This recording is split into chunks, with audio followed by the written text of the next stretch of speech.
Okay, here's my first gauntlet review. These are made by Darksword Armory, were sent to me for review, and I'm going to tell you what I think about them.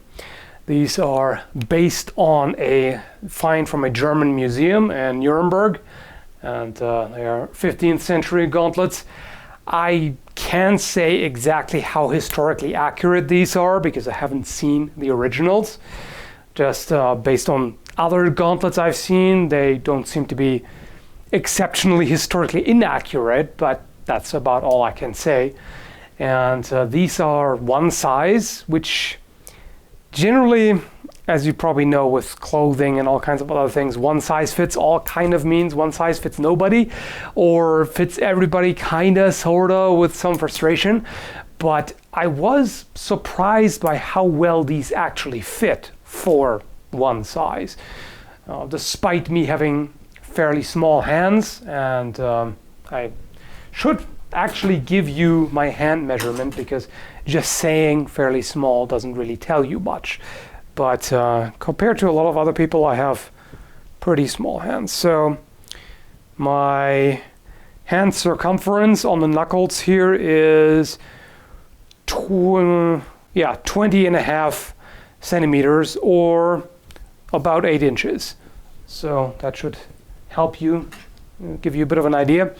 And for me, these fit best when I wear extra gloves underneath. They come with leather gloves, but they definitely are more comfortable for me when I actually wear padded gloves underneath. So the main issue in terms of comfort and also protective value is that the gloves underneath are pretty thin, really. And I did a few tests with that. Basically had Kara whack me with the gloves on, and it's pretty painful.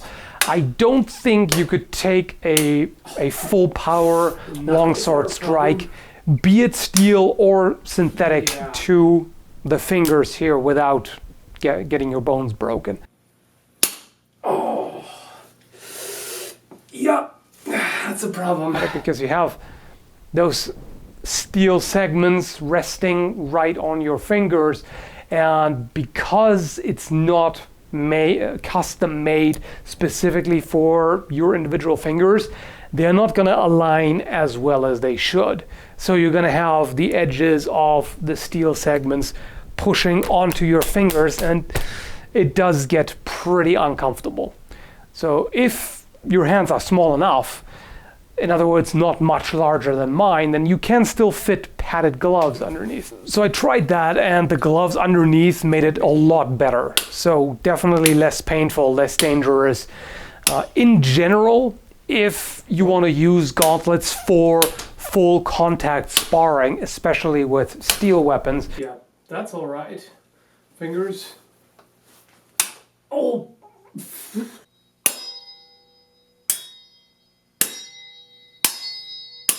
This side is fine, and it sounds nice, doesn't it? Fingers.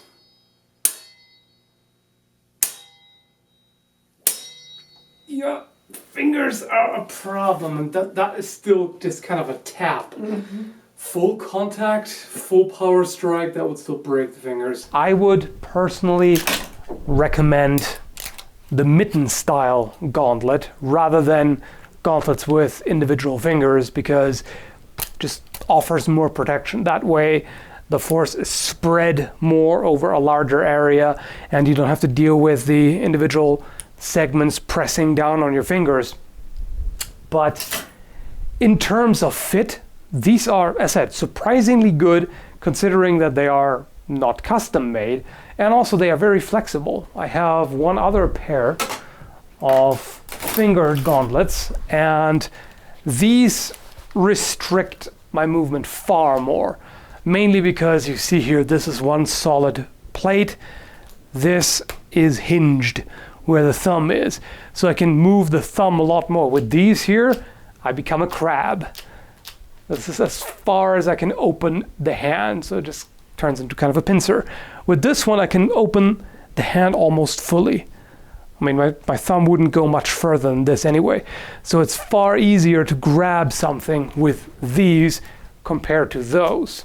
So if you have to pick up a weapon, it's far easier with these. In terms of flexibility, these here are a lot better than these. So the articulation is good, no doubt about it. It's definitely quite well done. You've got, as I said, you've got the hinge here, which helps quite a bit, even though there is a bit of an issue with the fit of this plate here. I don't know how well you can see that, but this plate is not actually resting on the top of my thumb there the way it should. It's really just kind of sticking out a lot more, and this could get very, very painful, because if I got a strike on here, let me see here, this edge of that plate actually digs in where my thumb is, the base of my thumb. So that could cause an injury. There's also one other drawback of them not being custom made to the individual finger length, because these here, especially if you have longer fingers, the top of that last segment here is probably not going to reach past your fingertip, which these here do, because they are really made with these measurements in mind. So these actually stick out past the finger. These, depending on your hand, your finger length, these may not. So if your fingertips are actually exposed there, that could be a problem if you're doing sparring and you get a strike on those. So you can see that's kind of the recurring theme here. These are not the safest gauntlets, at least for me. Again, it depends quite a bit on your individual hand size and shape and finger length, but otherwise the general design is certainly good. They look great. I mean, look at them. They are pretty badass. They look great, no doubt about it. It's definitely nice work. They are nicely fitted.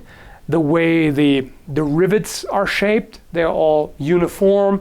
There are no glaring flaws in the finish. The only nitpick I have is, you can see here at the edges there's a bit of black here and there, so that doesn't look quite as nice. They are not, super highly polished and shiny and clean looking. They look more as if they had already been used for a while, and they look a bit older, which has its own charm. This part here, I think, should be fine for most people. If you have very short arms, then perhaps you may run into the problem of the top ridge here bumping into your upper arm. But for most people, I think that would be fine. And this offers a great deal of protection, so that's quite nice. It's also flared, so you can move your hand up and down. So again, articulation is really good. Can't complain about that. I can grasp a sword handle pretty easily, and the good thing is I'm not confined to a hammer grip. I can actually, with these gauntlets, I can use a handshake grip, and I can also transition to the thumb grip without difficulty. So things like a krum pao is still possible, and there are a variety of things. I mean, it does get, especially with this guard here, it does get a little cumbersome, but it's still possible. Of course, if you practice armored combat, like armored against armored, you're going to use other techniques anyway. It's going to be mainly half swording, and that's not a problem. Without padded gloves underneath, there is definitely quite a bit of pressure on the fingers. Like, even if I just grip this sword tightly, those start pressing uncomfortably on the fingers.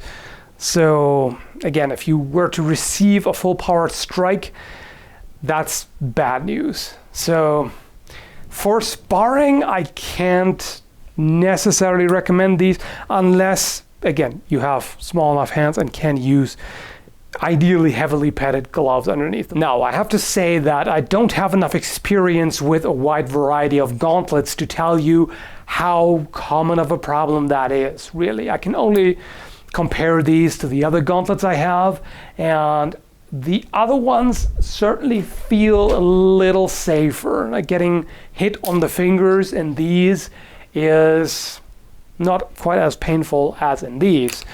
So it may have to do with the thicker gloves in these, and maybe because these fit a little better. One thing worth mentioning about these is how well they're put together. With these gauntlets, I had issues with the segments separating from the glove underneath on almost every single finger. So they just weren't properly fixed.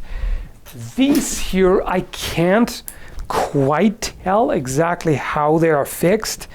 It's a little hard to see. It may be that the rivets go all the way through. That's kind of what it looks like, and they also seem to have additional stitching. The other ones only are stitched in the front where the fingertip is. These here are also stitched on the sides. So that's certainly an advantage. These here I won't have to re-glue like I did the others. And yeah, that's certainly worth pointing out. So they seem quite sturdy and well put together. I don't see them coming apart anytime soon. So overall I can say style, craftsmanship, as in fit and finish, and articulation are all remarkably good for these gauntlets. Protective value has some limitations. Durability, I cannot say anything about at this point. I might do a destructive test on these, perhaps. Not with my fingers in there. I don't actually know what kind of steel this is. I'm guessing it's mild steel because that's the most common. Usually armor is made of mild steel, even though there was hardened steel plate as well. And that's pretty much all I can say about these for now. So in terms of value for money, I can recommend them.